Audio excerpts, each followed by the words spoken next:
بسم الله الرحمن الرحيم. الحمد لله رب العالمين، والعاقبة للمتقين ولا عدوان إلا على الظالمين. ينقوى masu bibiyan wannan shafin gidan talabishin din Sunna TV mai suna Sunna TV Official.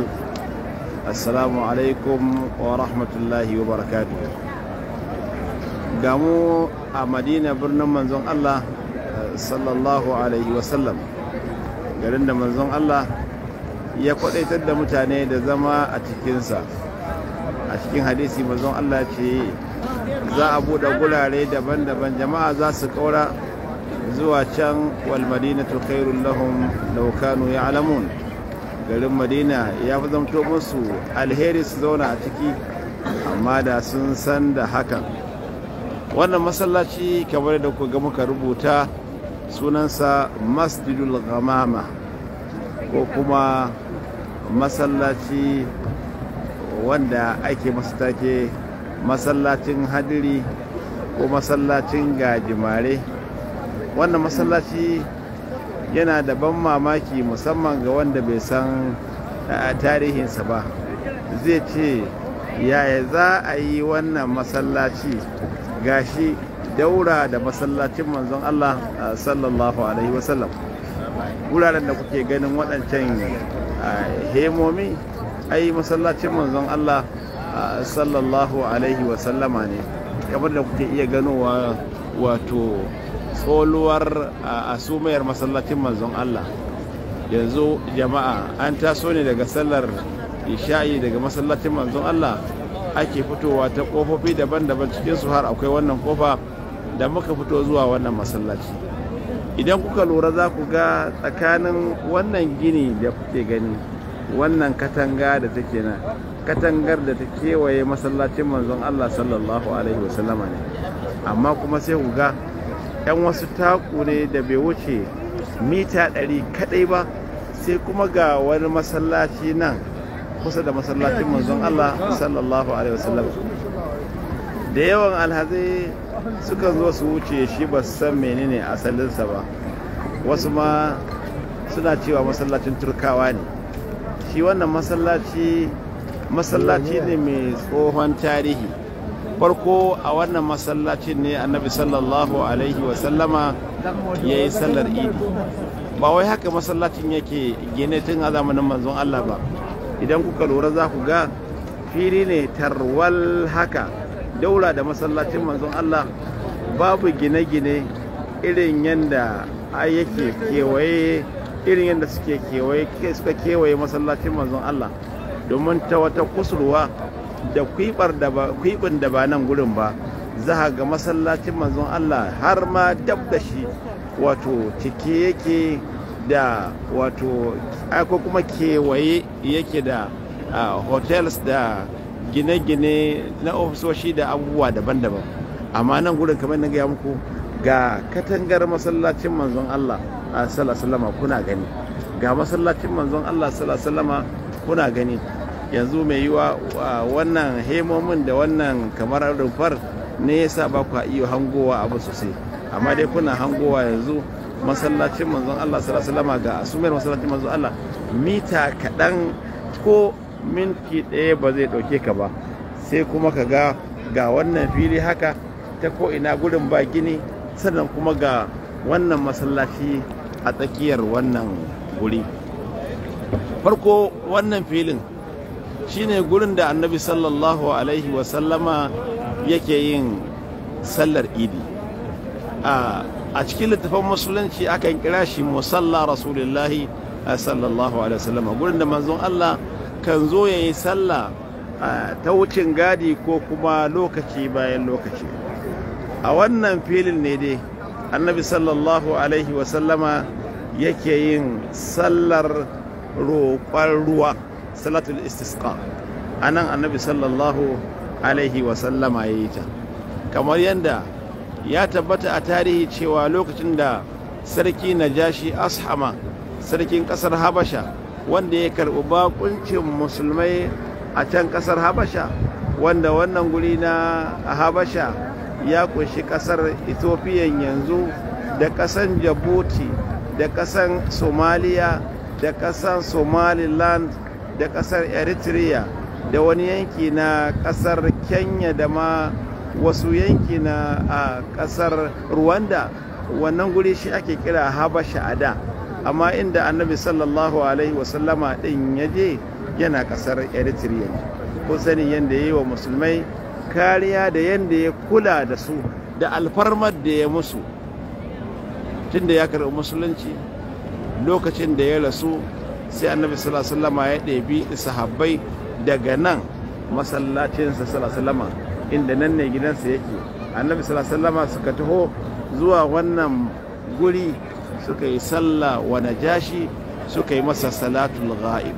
To da a nan gurin annabi sallallahu alaihi wasallama ya yi salatul ghaib. Barin ƙara maimaitawa, a wannan guri manzon Allah ke sallar idi ƙarama da babba, tunda sunnar sallar idi asali shine a fito daga cikin gari a zo bayan gari a zo a yi sallar a gurin, tunda can ne ake cewa Madina a zamanin manzon Allah sallallahu alaihi wasallam, kamar yadda malaman tarihi suka ce faɗin garin Madina a zamanin manzon Allah sallallahu alaihi wasallama, faɗin garin karankaf duka bai wuce iya masallacin manzon Allah da farfajiyar masallacin manzon Allah ba. Domin duk wanda ke karanta lamuran tarihi da guraren da aka ajiye a matsayin guraren tarihi kan abubuwan da suka faru a zamanin manzon Allah sallallahu alaihi wasallama, za ka ji an ce maka bi'ir buda'a, gidan wane cikin sahabban manzon Allah, guri wane cikin sahabban manzon Allah. Duk waɗannan guraren yanzu wasu ma suna cikin masallacin manzon Allah tsamo-tsamo, wasu kuma suna cikin farfajiyar masallacin. Saboda haka ana ɗaukar wannan guri a zamanin annabi sallallahu alaihi wasallama a matsayin gurin da yake bayan gari. Na ce an kira wannan masallaci da masjidul ghamama ne, masallacin gajimare, saboda annabi sallallahu alaihi wasallama cikin irin dangin sallar ruwa da ya yi daban-daban. Don annabi sallallahu alaihi wasallama akwai lokacin da ya yi sallar roƙon ruwa ya fito wajen garin Madina, akwai lokacin da ya yi sallar roƙon ruwa akan mambarin ranar Juma'a, wani lokaci manzon Allah ya yi sallar roƙon ruwa ma ba a yi sallar ba, addu'a aka yi Allah ya saukar da ruwa. To lokacin da manzon Allah sallallahu alaihi wasallama ya ɗebo mutane zuwa wajen garin Madina nan kenan dan ya roƙi Allah, Allah ya saukar wa mutane ruwan sama, to take manzon Allah yana addu'a sai ga wani gajimare ya zo ya yi wa manzon Allah sallallahu alaihi wasallama inuwa. Annabi na sallah, ina roƙon ruwa yana sallah, gajimaren kuma yana masa inuwa, wanda daga baya shi ya rikide ya ci gaba da zama, ya kasance ruwan da ya sauka bayan annabi sallallahu alaihi wasallama ya yi da addu'arsa. Wannan ya saka ake kiran wannan masallaci da masjidul ghamama. Al-ghamamatu a larabci ma'anarta shine gajimare. Yan uwana, wannan ya saka ake kiran wannan masallaci ko wannan fili gaba ɗaya da haka ma. Wani ƙarin abu wanda ba a zamanin manzon Allah bane ba, wannan guri da kuke gani a lokacin da ake yawan ɗaukan hukunci akan wanda ya yi kisa ko wanda ya cancanci a kashe shi saboda ya kashe wani ko ya yi abin da ya cancanci kisa. Tun lokacin muna karatu a jami'ar musulunci ta Madina a nan garin, nan muke zuwa mu kewaye mu kalla da idanmu inda za a zo da wanda ya cancanci hukuncin kisan da 'yan sanda da sojoji da kuma hauni mai sarewa takwabin. A nan gudun ake so a taru, tun da kun san shari'ar musulunci ta karantar cewa a samu waɗanda za su zo su halatta saboda gani ga wane ya ishi wane tsoron Allah. Wannan kaga ba a zamanin manzon Allah ne abin ke faruwa ba, amma dai a wannan zamanin hakan ke faruwa. Wani zai ce to bawan Allah, yaya wannan masallaci kuma ya rikide ya koma ginanne? Tarihi yana cewa Umar dan Abdulaziz, ɗaya daga cikin sarakunan da aka yi managarta a tarihin musulunci, wanda wasu ma suke masa take da cewa shine khamisu khulafa'ir rashidin, an ce shi ya fara gina wannan guri. amma ba ya gina ba ne ba wai don abu da zuwa masallacin manzon Allah kawai saboda ana ɗaukan wannan guri a zamanin da can wani guri na daban ko nesa da ma asalin masallacin manzon Allah sallallahu alaihi wasallam. Allah akwai mutane a gurin a lokacin sai aka gina shi a haka.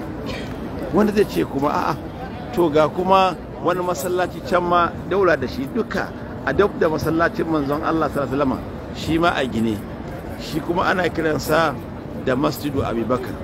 To ya za a ce ga masallacin annabi ga ko masallacin abubakar? A abinda malaman tarihi suka kiyaye, shi ma wancan guri lokacin garin madinan ya dan kara bunƙasa, ya zamto cewa farkon wannan fili shi ma ya koma gurin mutane. Sai na abubakar da zai yi tasa sallar idin da sallar roƙon ruwan kamar can yake zuwa, kamar gurin ya dan fara ja baya dan kara gaba saboda jama'a sun kusato sun karato zuwa wannan guri. Kamar yadda bayan wannan hotel din ga wanda ya zo zai ga a bayan sama akwai wani masallaci shi kuma na kiransa masjidu Umar. Shi ma ana nufin cewa lokacin garin madinan ya dan kara bunƙasa ne, ko ma dai iyaye ne bayan Allah. abin da ke son gwada muku shine a wannan fili da wannan masallaci ke a nan ne annabi sallallahu alaihi wasallam ke sallar idi, a nan ne annabi sallallahu alaihi wasallam ke sallar roƙon ruwa, a nan ne annabi sallallahu alaihi wasallama ya sallar ga'ib, irin sallar nan da ake yi wa mutumin da ya mutu amma daga wani guri na daban a yi masa sallah.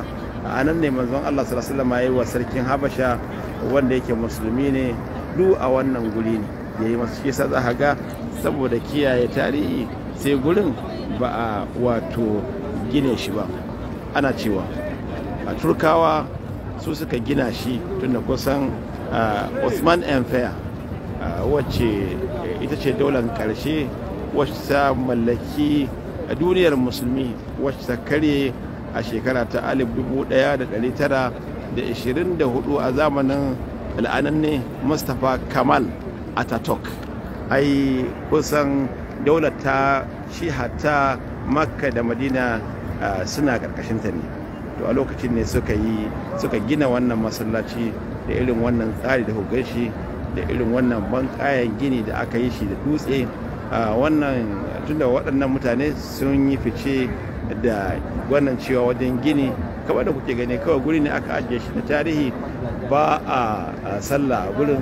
Ba wai ana cewa ga can masallacin manzon Allah ana sallah sannan kuma nan gurin wasu na sallah sun bar masallacin manzon Allah sallallahu alaihi wasallam. Amma dai gurin ya zamto guri ne da jama'a suke dan zama, suke dan hutawa a gefensa.